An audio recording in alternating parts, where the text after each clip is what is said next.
그 다음에 그래서 사실은 제가 월남전에 가 있었기 때문에 월남이 패망하는 과정을 쭉 이렇게 들여다봤는데 그 상황하고 우리 상황하고 아주 비슷하다는 거야. 그래서 이게 이해하는 데 상당히 도움이 된다는 거야. 이거 보면은 사실은 1973년도에 키신저하고 레두토가 파리에서 비밀회담을 하면서 진전을 시켜가지고 73년도에 휴전협정을 했거든요. 북 간에 대통령하고 이 사람들이 그때 조약에 서명한 나라가 여기 나와 있는 대로 12개 나라가 서명을 했어요. 왜? 공산당의 이 수출을 맨날 거짓말한다는 걸 아니까 월남에서도 저 사람들 거짓말하니까 이건 휴전은 안 된다 버텼거든요. 그러니까 미국하고 영국하고 이 사람들이 동원해가지고 12나라 외상들이 사인을 하도록 했는데 다 동원해가지고 그러니까 12나라가 사인을 하고 우리가 보장해줄게. 그러니까 아니 세계가 다 붙어서 보장해준다는데 그렇지 다시 전쟁 안 일어나겠지 하고 사인을 했다가 그런데 적어도 남쪽에서의 생각은 앞으로 10년 내는 그건 키신저도 그렇게 생각했다고요. 전쟁이 안 날 것이다 생각했습니다. 왜?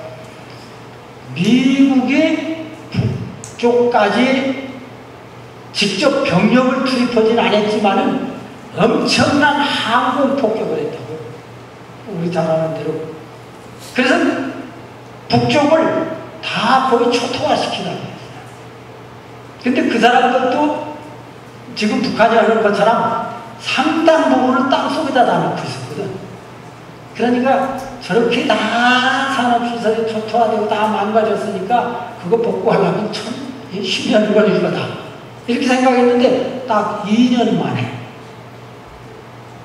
안심하고 있는 사이에 이 사람들이 18개 사단을 동원해가지고 공격을 시작한 거예요. 1975년 3월 10일 날 공격 개시를 했는데 그것도 사령부를 땅굴로 파고 접경선까지 지도자가 거기까지 나와서 전쟁을 지휘해가지고 그걸 모르고 있었던 거예요. 땅굴 작전이 그렇게 위험한 겁니다. 사실. 공격을 시작했는데 그래서 월남에서는 약속한 대로 미군 다시 들어와주시오. 들어온다고 약속하고 미국 떠났거든요. 그리고 11개국에다가도 이거 좀 못하게 해주시오. 누구도 손 하나 깜짝 안 했어요. 결국은 딱 50일 만에 무너졌던 사이공이 한방될 뻔했다. 이게 바로 월남전이었어요. 북한이 지금 준비하고 있는 게 바로 이 모델입니다. 지금 똑같았던 게. 그래서 남쪽에다가 축자들을 해가지고 자꾸 분열시키고 저희 벌리조 작전을 하고 벌모 작전을 계속 해가지고 보자면 2015년도 되거든 보자. 그래서 그런 거지. 미국이 철수한 다음에 보자. 이런 것들이 오늘 한반도의 상황이기 때문에 물론 이제 정치하는 사람들, 현직에 있는 사람들에 의해서 이런 것들이 앞으로 어떻게 사실 조정돼 갈 것인가 하는 거는 우리가 머릿속에 느끼는 그런 것들이 다 결국 정치라는 것은 국민들의 도장을 누가 많이 받느냐에 따라서 늘 관심이 있기 때문에 국민들이 그걸 성원해 주느냐 안 해주느냐에 따라서 정치적인 판단이 왔다 갔다 합니다. 그래서 우리가 해야 할 일은 그런 거에 대해서 확실한 답변을 할 수 있는 사람이 차기 지도자가 돼야 된다고 생각합니다.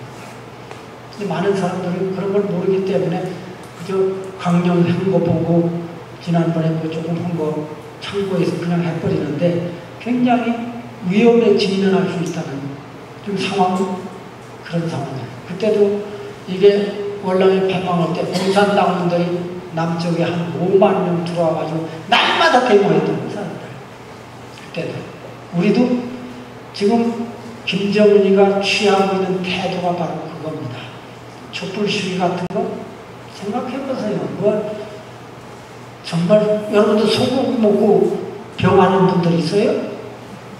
광고 평소 먹으면서 근데 도대체 생각도 할 수 없는 거를 이슈화 시켜가지고 정부가 수독되는 정도까지 막 촛불 시위를 해야 된다고.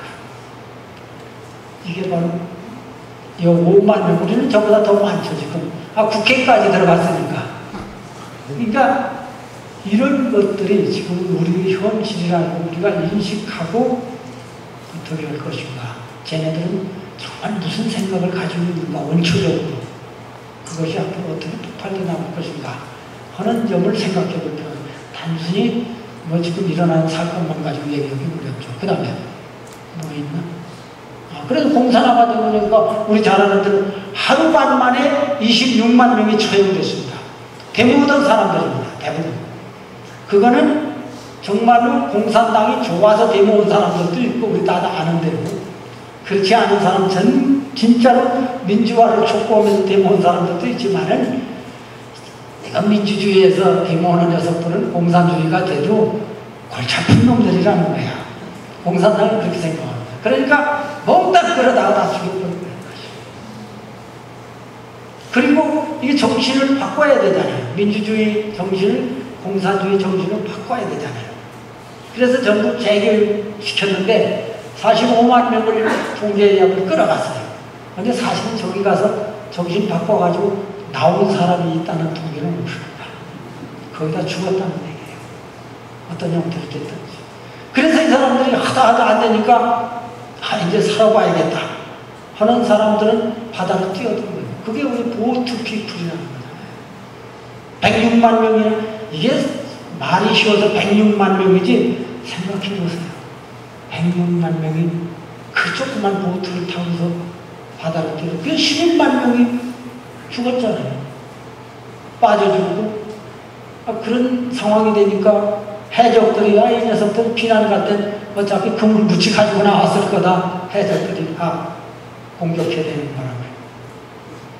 그러니까 이 월남의 사태가 북쪽에서의 생각은 지금 한반도에도 적용할 수 있다고 보고 있는 거예요. 그래서 오랫동안 그 작전을 해와가지고 미국과의 손을 끊게 하고 결국은 남북 월남간에도 마찬가지입니다. 키신저를 동원해가지고 결국 휴전을 체결하게 함으로써 미국이 거기에 그 골치 아픈 데에 다시 안 들어올 것이다 생각하고 전쟁을 일으켰는데 그게 적중한 거예요. 사실 지금도 상황은 중동 지역에서 만약 어떤 상황이 벌어진다. 미국이 아주 골치 아픈 상황이 벌어졌다. 그때가 저 사람들은 혹이라고 생각합니다. 그런 일이 과연 안 일어난다? 그건 누구도 장담 못합니다. 그런 상황이 일어나서 미국이 거기다가 골치를 쏟게 된다면은 일단 연합사가 해체된 상황 속에서 미군이 들어오다 월남 때나 비슷한 상황이 일어날 수도 있다는 걸 우리는 염두에다 두어야 한다는 거죠. 이걸 우리 마음대로만 상황이 안 가기 때문에 그렇습니다. 그래서 이런 점들이 오늘날 우리가 안보 사항을 볼 때 염두에다 두고 파악해 봐야 할 사항이죠. 사실은 공산당이 점령하면 저는 우리나라도 똑같으리라고 생각합니다. 옆에 있는 캄보디아 같은 게 공산화될 적에 200만 명을 죽였는데 그래서 지금도 힐링 필드라는 게 있잖아요. 캄보디아가 해골 싸는 거예요. 그때 죽인 사람 그 보존하고 그때 캄보디아 인구가 800만이었어요. 4분의 1을 죽였다는 거예요. 공산당 그건 눈 하나 깜짝 안 해요. 우리 잘 알잖아요. 얼마 전에 김정은이가 유도탄을 쐈잖아요. 난 김정은이가 돼서 친구 스웨스에 가서 2년 동안 유학도 하고 있으니 자유의 물결을 받았을 것이다. 좀 생각이 깊을 것이다. 그게 적어도 7, 8억 불 드는 작업인데 그걸 쏴서 2분 만에 파괴돼 버렸잖아요. 2분 만에 사실은 7억 불을 날려버린 거예요. 그게 정상적인 사람이라면 그게 과연 해야 할 짓이냐는 거예요. 그 돈이면은 지금 북한 사람들 배고픈 사람들 2년 정도는 배를 채워줄 수 있는 돈입니다. 이게 참 심각한 문제죠. 그만큼 큰 전쟁 준비에 골몰을 하고 있다는 것을 뜻합니다. 그래서 그런 관점에서 문제를 보는 게 맞다. 여러분들 잘 아는 대로 역사의 중심은 구석의 역사의 관점에서 보지 않더라도 분명한 거예요. 서진을 하고 있다는 거예요. 로마 제국에서부터 시작해서 보면 중세기에 좀 쉬었던 점은 있지만은 서로마를 거쳐서 영국이 19세기에 세상을 호령하고 있는 나라였었고, 그 다음에 20세기 이후로는 미국이 지금 세계를 호령합니다. 그러면 어차피 역사는 서진하고 있기 때문에 언젠가는 이것도 또 움직일 거라는 거예요. 왜? 1000년 로마 제국도 무너지지 않을 것 같았는데 사실 무너졌다고. 그래서 서쪽으로 나아가서 스페인이 무적 함대를 가지고 중남미를 다 석권하고 필리핀까지 다 먹어치우고 이랬을 때 사람들은 필리핀을 이길 나라가 없을 거다 이렇게 생각했는데, 아까 얘기했던 넬슨 제독이 무적 함대를 무찔러버리는 바람에 영국이 탁 일어나가지고 해가 지지 않는 대영 제국을 만들고 세계를 호령했다. 오늘날은 미국을 거스리고 제대로 살아남을 수 있는 사람들은 그렇게 많지 않죠. 물론 살아남겠지만 고통을 받죠. 우리나라도 당장 영향을 받습니다. 제가 보기에는 이건 군사적인 면뿐만 아니라 여러분들도 더 잘 알잖아요. 경제적인 면까지도 포함해서. 결국은 그러나 미국도 역사의 흐름 속에서 보면은 결국은 쇠약해질 수도 있다. 인구가 많고 자원이 많다고 해서 저도 남미에 돌아다니면서 브라질 같은 것만 해도 미국과 각을 세우는 나라의 하나지만은 풍부한 자원을 가지고 있는 나라, 인구도 1억 9천만이나 되고, 그러면 정말 상류층에 들어갈 만한 나라잖아요, 사실. 근데 안 돼. 다음번엔 이 역사의 흐름은 내가 봤을 적에 동양권으로 넘을 건 지금 사람들은 또 중국이 될까? 다시 일본이 일어날까? 한국이 될까? 제 생각은 한국이 돼야 맞다. 그런데 이게 아니라고 생각하는 것도 있지만 나는 정적이게 확신이 가는 게, 왜 그런가 하면 여러분도 잘 아는 대로 유일하게 원조받던 나라 중에서 140여 개 국가가 2차 대전 후에 독립을 해서 원조를 다 받아먹고 사는, 우리도 원조 받아먹고 살았잖아요. 그런데 유일하게 원조를 주는 나라로 바뀐 나라가 우리나라라고 합니다. 아까 얘기한 대로 아이 조그만 나라가 그렇게 헐벗었던 나라 요게 도대체 반세기 만에 전 세계에서 7개밖에 없는 50 클럽에 딱 들어가 버립니다. 이번에 올림픽 하시는 거 봤죠? 전에 한일이 같이 월드컵 하는 걸 보면서도 도대체 한국이 그 막강한 축구 잘하는 사람들 다 모아놓고 하는데 4위가 됐잖아요. 4위권은 됐. 이번에도 자기 능력을 한국 사람들은 겸손해서 과소평가하는 게 있다고. 이번에 이 사람들 나가면서 뭐라고 했어요? 텐텐이라고 할까요? 뭐야? 금메달 10개 따서 10위권이 되겠다. 그걸 목표로 삼고 갔는데, 아니 13개 따가지고 5위가 될 거잖아요. 이게 저는 그냥 되는 게 아니라고 생각합니다. 우리 부군이 상승되고 있다는 거예요. 우리가 참 평가하기 어려울 만큼 제가 돌아다녀 보니까 그렇습니다. 어디가 한국의 이름이 욕되게 명명되는 곳이 없습니다. 그 얘기는 전 세계 모든 사람들이 한국을 존경한다는 겁니다. 제가 지금 아까 얘기한 대로 80여에 돌아다니 보니까 특히 못 사는 나라들, 아프리카 같은 나라들 가서 보니까 한국을 배우려고 아주 몸부림치는 나라들이 많습니다. 지난번에 우간다에 가보니까 그 정부에서 우리 군인들이 하는 나라이기 때문에 군인들이 가면은 그 대회를 하면은 어떤 때는 민간인이지만 대통령도 나와서 축사도 하고 그래요. 왜? 군인들이 세력을 가지고 있는 나라들이니까. 그럴 수 없죠. 군인들이 모이니까. 근데 그 나라를 가니까 장관이 한 사람 나와서 이제 정부 대표 뭘 하느냐고 그랬더니 우리나라 식으로 보면 경제기획원 장관이야. 그 나라가 500불 국민소득밖에 안 되기 때문에 나라 자체는 한반도보다 큰 나라지만 한국을 이렇게 바라보면서 옛날에 제가 인구할 때 79불이었어 국민소득이. 그런데 반세기 만에 지금 2만 불 넘어갔잖아요. 세계 많은 어렵게 사는 사람들이 한국을 따라잡으면서 한국을 모델하러 보고 경제개발 계획을 세우는 나라는 많습니다. 우간다에 가보니까 경제기획원장은 저 옆에 앉아있는 대표니까 그 사람이 설명하는 거 보면 그 모델이 한국 모델이야. 자기도 얘기해. 작년에 한국 갔다 왔다고. 그것 때문에. 그래서 저는 이걸 보면서 오늘날 지구촌에 정말 어렵게 사는 사람들이 한국 때문에 소망을 가지기 시작한다는 거예요. 미래에 대한 비전을, 이게 비전이 있어야 됩니다. 소망을 가져야 돼요. 내가 아프리카에 가면서 늘 마음 아프게 생각하는 거는 이 사람들이 소망이 없다는 거예요. 도대체 오늘 한 끼 혹은 두 끼, 세 끼 먹는 건 잘 사는 사람들이에요. 그런데 도대체 내일을 구상해 볼 수 있겠어요? 오늘 지금 한 끼 먹기도 바쁜데 소망이 없는 거예요. 그런데 이 사람들이 한국을 보고 우리도 할 수 있지 않겠느냐. 한국을 일으키기에 더군다나 그 군인이 했어. 지금 너희 군인들이 지금 다 하고 있잖아. 너희가 정말 뭉쳐가지고 한번 해봐라. 그건 군인이 하면 가능합니다. 그 상태에서도. 근데 그냥 민주주의 가지고 제가 보기엔 어려운 거예요.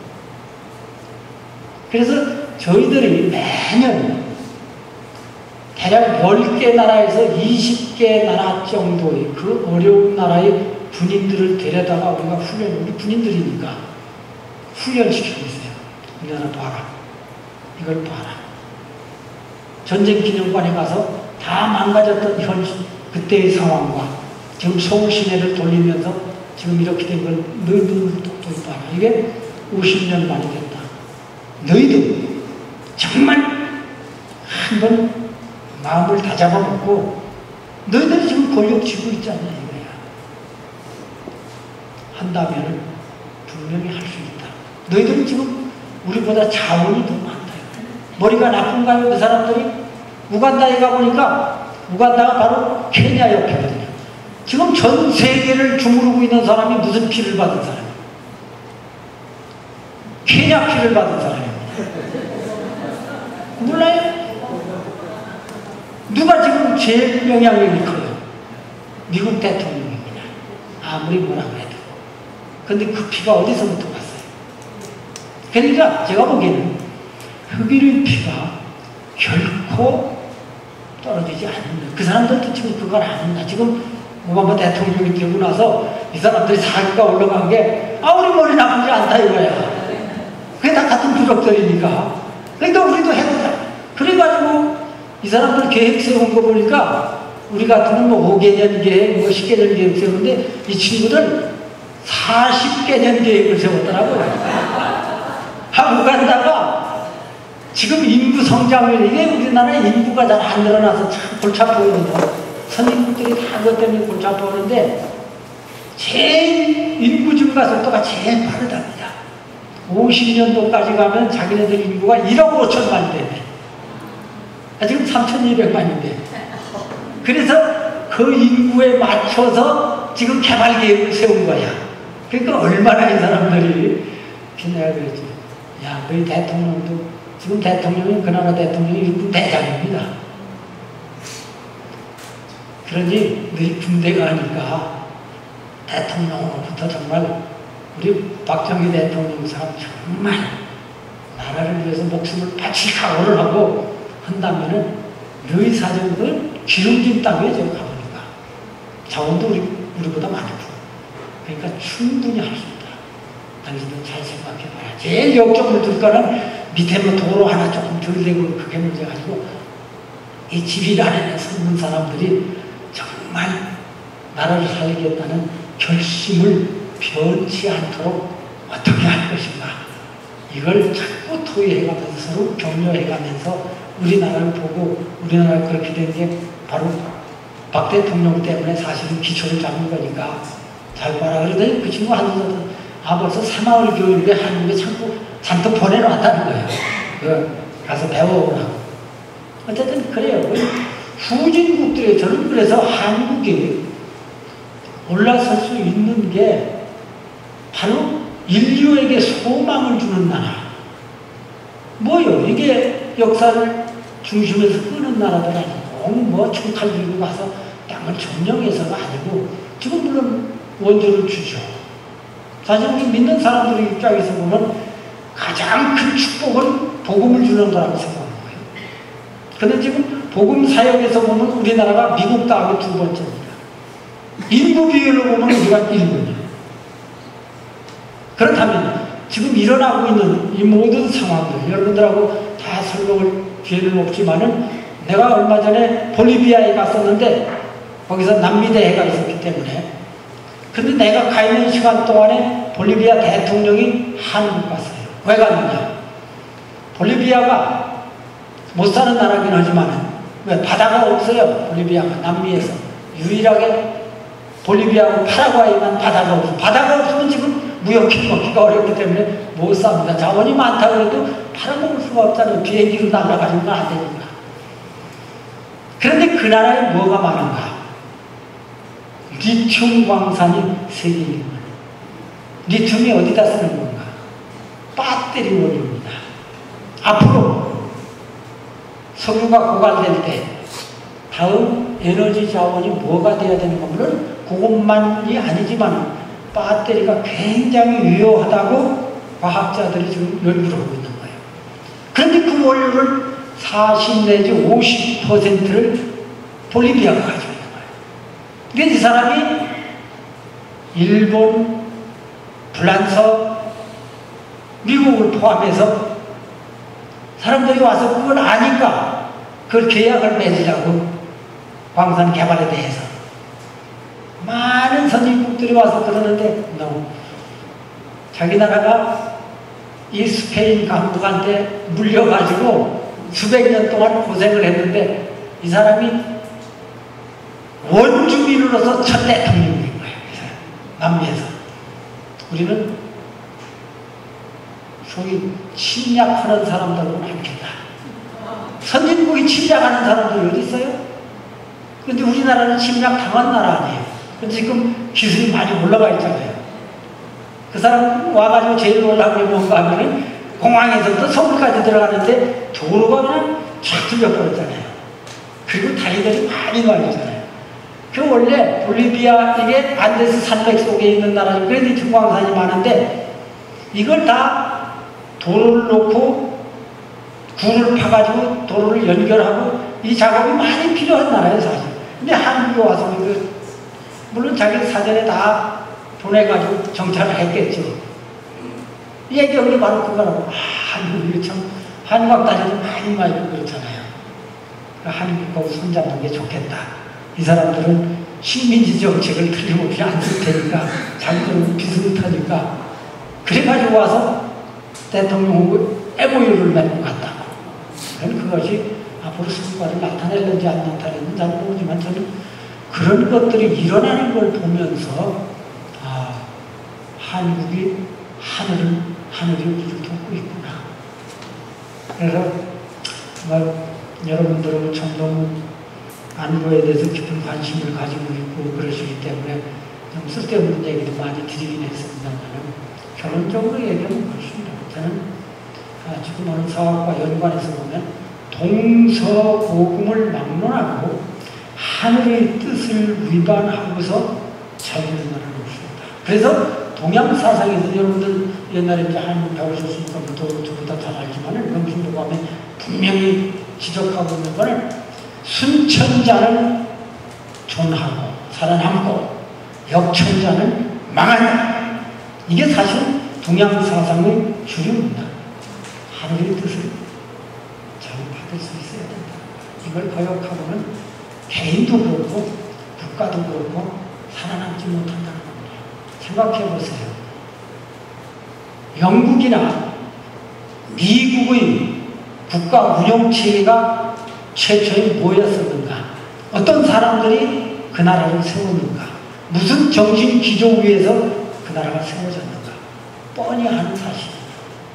현대식의 순천사상입니다. 그게. 그러니까 나는 솔직히 얘기하면은 우리가 잘 생각해 봐야 되겠다. 우리가 지금 상황이 저렇게 역사적인 이 관계에서 저렇게 돌아가고 있는데 지금 세계를 향해서 한국이 소망도 주고 있고 잘되는 나라들도 와서 한국을 손잡고 하겠다고 하고 여러분들 알잖아요. 작년도에 미국에다가 배터리 공장 세우는데 LG에서 세웠습니다. 오바마 와서 축사했잖아요. 아는 사람들. 이런 것들이 그냥 일어나는 일들이 아니다. 제가 세상을 돌아다니는 보니까 우선 제가 갈 때마다 느끼는 것 중에 하나는 나를 가장 물론 직책상으로도 그렇지만은 가운데 자리에다 앉혀놓고 할 사람들이 환대를 하는 거예요. 이게 한국이 그것만큼 올라갔다는 뜻입니다, 사실. 그래서 앞으로 모든 분야가 그렇게 된다면은 그게 뭐예요? 저는 그게 세계를 호령하는 거라고 생각합니다. 꼭 뭐 힘으로 이제 그런 시대는 아니잖아요. 문화적으로, 정신적으로, 정말로 성경적으로 세상 사람들이 우리를 우러러보게 만들면은 그게 결국은 정말로 평화적으로 세계를 우리가 끌고 가는 형태가 되어버린다는 거예요. 이걸 저는 가능하다고 보고 있는 겁니다. 말씀드리는 거지만은 영국이 내가 그래서 빅토리아 여왕 앞에 가서 저기도 엘리자베스 여왕이 저기 앉아있네. 엘리자베스 여왕이 얼마 전에 60주년 했잖아요. 임금 돼가지고 영국에서 막 파이드도 여기도 했는지 모르겠어. 했는데 원래 이 빅토리아 여왕은 64년 동안 최장수 여왕이었습니다. 그리고 가장 영국의 전성기 19세기를 그 사람이 그때 통치를 했습니다. 굉장히 중요한 거예요. 지금 얘기해보니까 엘리자베스 여왕이 그거를 아마 그 기록을 깰 거다 하고 사람들 얘기하더라고요. 지난번에 2월달에 영국 가서 사람들 얘기하는 거 보니까 지금 60세 됐는데 아직 정정해요. 그러니까 빅토리아 여왕이 64년 동안 최장수를 했는데 64세를 넘길 거다. 뭐 이런 희망적인 얘기들을 하던데 그러니까 사람들이 여기 미리 한마디 해줄 거는 우리 자매님들 많이 와 계신데 힘내시기 바랍니다. 전 세계에서 가장 강력한 국가를 건설하고 그거를 가장 길게 통치했던 사람은 여자예요. 다 알잖아요. 지금 새롭게 대영 제국보다 더 큰 제국을 건설할 나라는 없습니다. 앞으로는 없을 거예요. 분명히. 그래서 그 사람한테 저도 그래서 그 앞에 가서 사진을 찍으면서 마음속으로 물어봤어요. 정말 거기 답변했나 안 했나. 신기하잖아요. 그 조그만 영국 나라가 전 세계를 지배했으니까. 그 물어봤어요. 어떻게 해서 미국이 영국이 조그만 섬나라가 그 조그만 섬나라가 전 세계를 호령할 수 있었어요. 근데 이 사람 답변은 간단했습니다. 제가 가보니까 군대도 강하고 제가 각 뮤지엄들을 다 돌아봤거든요. 군대 뮤지엄. 해병대 같은 건 정말 강하게 훈련시키고 그러던데 그 힘으로 세계를 점령한 거예요, 사실. 그런데 그런 얘기를 잃지 않고 뭐라고 했는가 하면은 혹시 믿지 않는 분들은 오해하는지 모르겠는데 나 그게 사실 그 사람이 그렇게 답변했기 때문에 그거는 영국 백성들이 성경을 사랑하고 성경의 말씀을 지키기 위해서 노력했기 때문입니다.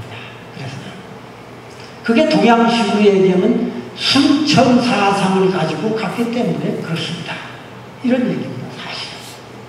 그런데 지금 나는 한국이 과연 세계의 중심에 설 수 있느냐 없느냐 가능하다고 보는 거는 그때도 내가 보면서 영국이 국토의 넓이로 오면은 우리는 헌법 4조에 보면 대한민국 영토는 한반도와 부속도서잖아요. 언젠가 통일이 될 거 아니에요. 그걸 좀 보고 있으니까. 그러면은 22만 평방킬로미터입니다. 한반도 넓이가. 근데 영국이 자기 본토만 가지고 보면은 이 식민지를 빼고 보면은 24만 평방킬로미터예요. 뭐 우리나 그 도토리 키재기라고요.